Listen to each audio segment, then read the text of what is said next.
All right, guys, today we have a video. Well, obviously we have a video, but a video I believe is pretty interesting, and I think you might find it interesting as well because it's about a new motocross game.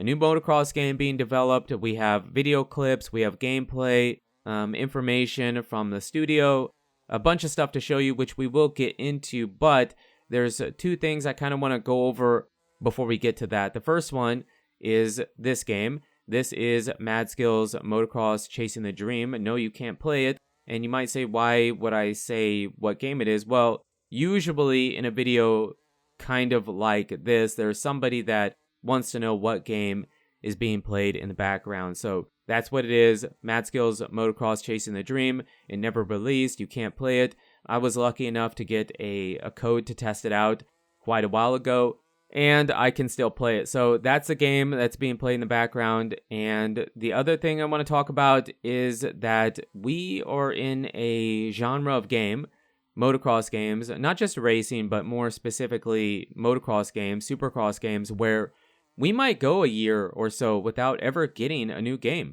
No MXGP game, no MX versus ATV, no supercross, no arcade motocross or supercross game in general, and no simulation game. So when there is talk about a new dirt bike, supercross, a motocross game being worked on and whatever, it's really big news. So I just wanted to share that with you before we jump into it. But right now, here we go. Kicking it off, we have a bunch of stuff to show you. The said game that we've been talking about, and this would be a game being developed by LCQ Studios. And first up here, we have some whip initiation testing from earlier this year. I believe January, February, I'm not sure. And just showing you some gameplay. It is in first person. There are some third person gameplay clips out there, but for this one, I wanted to show you first person because based off of what we have here and what you see with Motocross Chasing the Dream, the Mad Skills version that I was playing in the video, the whips look much better already. And then here, I just wanted to show you, Michael Hodge, LCQ Studios, shared with us a wheelie clip. And what stands out to me is that the wheelie is very, very smooth, you know, going from lifting the wheel up and then being able to have a wide turn angle on the back wheel, more realistic like, is awesome. Because an example would be Legends, where, yeah, you can wheelie, but to maintain it at the slower speed and then still be able to turn can be really difficult. And in this game, it seems like it won't be too bad, and it looks really fun, and it looked really good.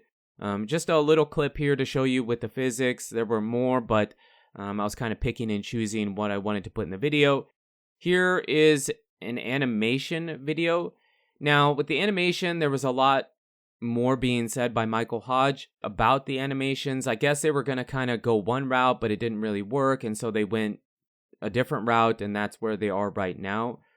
He said that his specialty isn't animating, but you can see the rider leaning forward, leaning left to right, and then at the very end, you see some first person. So the animations are there. Obviously, they're still being worked on. The hands come off the handlebars a bit, but yeah, just wanted to show you some animations. And then here, these next two clips are what I found to be very, very cool. So terrain deformation, players always want terrain deformation, better terrain deformation. And here we have terrain deformation tied to the bike. So where you go is where the track, the ground will deform and get eaten away and have ruts develop. Here you can see that the bike is very clearly being affected by the ruts, and they're developing very, very fast. So imagine this kind of terrain deformation on a track.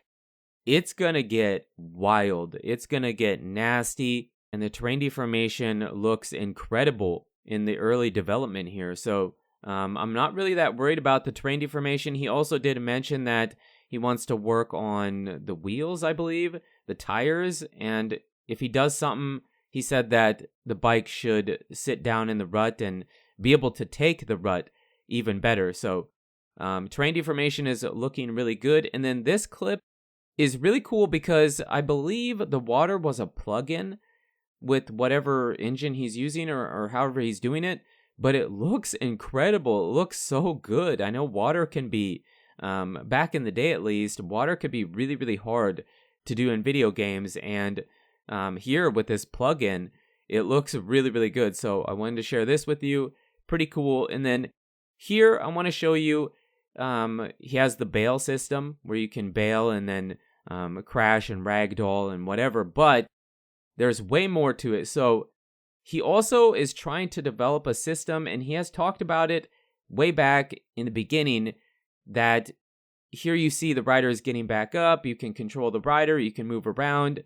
He wants to have it to where when you crash, you get back up and pick your bike back up. Now, yes, we've seen it in Track DR, but I give the credit to Michael Hodge and LCQ Studios because I'm pretty sure he was talking about it way before we saw Track DR come out with it. So here you can see some animations just working on having the rider pick the bike back up. And I believe he said this would have been the first pass he's done on it. So there are some rough spots. Some of the transitions are a little bit rough and would need more work. But so far, it's looking pretty good. I'm really happy to see that he's going back to this idea and trying to incorporate it into the game. This is a full test of riding a track, crashing, getting back up, walking over to the bike, picking it back up, and going. So, in my opinion, it already looks a little bit better than it does in Track DR. Yes, again, there are some spots that could probably be cleaned up. The transition, the rider's a bit stiff, moving around, but if he gets the animations on the bike really well, does those really well, then I don't really care how stiff the rider is on the ground, how robotic the rider might be on the ground. And again, Michael Hodge, the developer at LCQ Studios, has said that animating isn't his, isn't really what he does. So knowing that and where he is already, I think the game is coming along very nicely. I mean, still very early development. We don't have a name. We don't have a release date, nothing like that. But what he's gotten is awesome. And I'm really happy he's sharing it with us. And I've said I do these videos. I've been covering Michael Hodge and LCQ Studios from 8-9 years ago already. I mean, shortly after I already started doing YouTube, he was talking about doing a game, and we've done videos about the unfortunate events, the things that are out of his control that have stopped him from making those games. But he has released one. He did release Motocross Chasing the Dream on Steam. Now it isn't there anymore because he had to remove it to have this game that was going to be released. So technically that game isn't there anymore, but it did get a demo was released. This game, I believe, was pretty close, but again, we did the video. I don't want to, reiterate what we already said, but it didn't happen. It didn't happen. It was canceled, so it never came out. And now he's working on this game that we are showing you in the video, or that we showed you with the early development gameplay clips and whatnot. But one thing I do want to talk about with LCQ Studios and Michael Hodge in particular is that he does something that a lot of people don't do, and I really appreciate it. He is very connected to the community and the people that care about the game that he's making, and he's very, very transparent. What he says is, it's the truth. Even if things change, what he said was the plan. And the cool thing about him and LCQ Studios is that as a developer, he shares his development road with you every step of the way. He shares the positives, the negatives, the highs, the lows, the successes, the failures, the funny stuff, the things that might not even make it into a game. He shares everything, whether it's good or bad. So you know what's happening. You know what you're going to get with LCQ Studios when they develop a video game. So, I mean, I'm really curious to see what you guys think. Again, he's had things that you'll say that he's never really gotten a game out. Well, he did. And this stuff, the things that have happened, are just out of his control. I mean, he's there, he's working and whatnot. I mean, it's super unfortunate, but I back him 100%.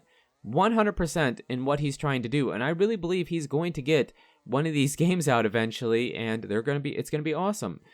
So what do you guys think about the game?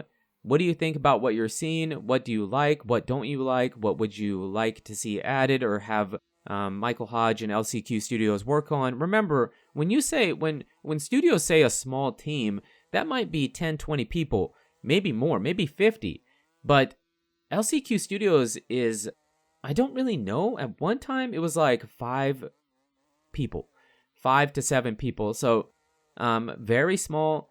I don't believe this is their main job. They're doing it in their spare time. We always mention this, but yeah, let me know in the comments what you guys think. I would be very curious to see. In my opinion, the game looks really good in the early development, and I can't wait to see more things and more development shared with us and see the game get closer to being, at least in the beta phase. But right now, I mean, it's definitely early development. So, but even early development, in my opinion, it looks pretty good. So let me know in the comments what you guys think. But you guys, girls, are absolutely amazing. Thanks so much for the support on the channel lately. It really does mean a lot. And until the next video, take it easy.